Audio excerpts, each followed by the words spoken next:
So in this video, we are going to be taking a look at the camera in the drone. So I have my Mavic Air 2 here, and right now the camera is in automatic, if you can see in the corner. Let's take a quick look at some of our picture options. So I go over here, we have the single shot, we have a high definition shot, we have our burst. A burst takes a series of pictures in a short period of time. Most digital cameras do this, as well as some phones will actually do a burst in order to choose the best picture, especially if there is action in it or small creatures such as a dog or a small child. And then you have your time shots, just like the timers that you used to have to press on the camera and then run into your position to take a shot.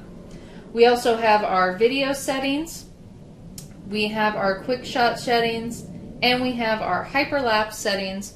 Hyperlapse takes a series of images, much like a time lapse does, and then puts it together into a video. We also have our pano modes.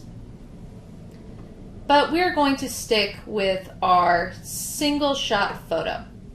Here is our single shot photo. Move this down so we can see the pictures a little bit. I am currently not flying. For safety purposes, I have propped my drone up at an angle that you can see my backyard. So just take that picture. Let's take a quick look at our camera settings within the drone.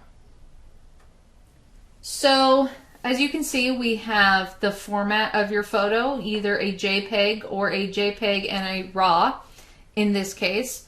Most drones you can choose whether or not you want a JPEG or a RAW photo. Most of the time you will be looking at a RAW photo. That means that there is no compression, and it gives you more data for you to work with later. A JPEG is very useful in keeping your images small enough to create larger images, such as with a 3D model or an orthomosaic. You can use your size. We have our grid lines, if that helps to keep within the 1/3 rule of photos. You have your white balance. There is an auto white balance as well as a manual white balance. And so you can see that if you move it up and down, you can either get cooler or warmer. Remember that you can always do these in post as well. You have your storage options. In this case, I'm using a SD card instead of the internal storage because the SD card can hold more, which if I am shooting in RAW format, we need as much storage as possible. And then we also can format your card in order to make more room. But those are the camera settings, all you need here. So let's take a look now at the manual. Manual, much like any other camera, you get to choose your ISO and your shutter speed. In larger drones, you will be able to change your aperture as well. In this case, we are only going to look at our ISO and shutter speed. Remember that your aperture can help with depth of field to get more creative shots. And the bigger your camera can go in aperture, the cooler the effect is. But all you need to know is ISO and shutter speed. So I have currently the ISO and the shutter speed at the lowest point. I will show you there. And then our shutter speed is at the lower point. As you can see, it's kind of dark, even fairly on a sunny day. So the first thing I would do is, because there's not much motion in the shot, I can bring up the ISO a little bit, and the shutter speed I can bring down to, let's say, 32. 3200. So this is what I'm looking at, and I can take that picture. Very nice. Now let's see what happens if I bring the ISO up to, say, 1600, and then bring the shutter speed down to the lowest that it can possibly go. And I'll take a picture of that. Now, let's bring the shutter speed up to fairly high, but let's bring our ISO down to the lowest.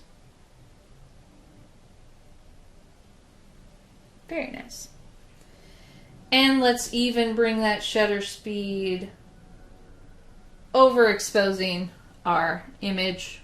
Not very nice. So let's bring our shutter speed back down to something more reasonable and bring our ISO, let's say, up to maybe 800. So this all depends on the look. It all depends on your lighting, all depends on your subject. All right, let's take a quick look at the Phantom 4 Pro camera. The added benefit of having this particular drone camera is that there are aperture changes. So if you have a Phantom 4 Pro or something larger than the Mavics, you will see aperture. So first off, let's take a quick look at how you get to the settings. So right here, we have our settings. So right now we are in auto. You can go to your camera settings where I can change from the image format from JPEG to JPEG and RAW or RAW format. Remember, you need your JPEG if you want to keep smaller photos. You can also change your photo type, as well as white balance and different settings. You can also change what you want to be able to see, but really, all you really need is your exposure settings. So this is our auto mode. So I'm going to just take a picture. That is in auto. So I can change to aperture priority, shutter priority, or manual. Manual, I have everything at the lowest I could possibly do. Remember that you want to keep your ISO as small as possible, and your shutter speed depends on the type of image you are looking at. If there is motion, you want to keep the shutter speed at the fastest, and if you do not want to see clear images for creative purposes, you can move your shutter speed to something slower.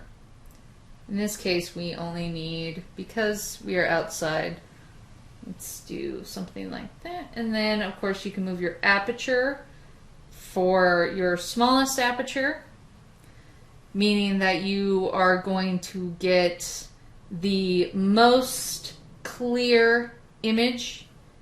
And then if you move your aperture to something larger, you're going to see a depth of field that is a little bit blurry in the background. So depending on what you want to see, you can move that. I'm going to change my ISO about 200. So there we are. You can also tap the screen for your autofocus.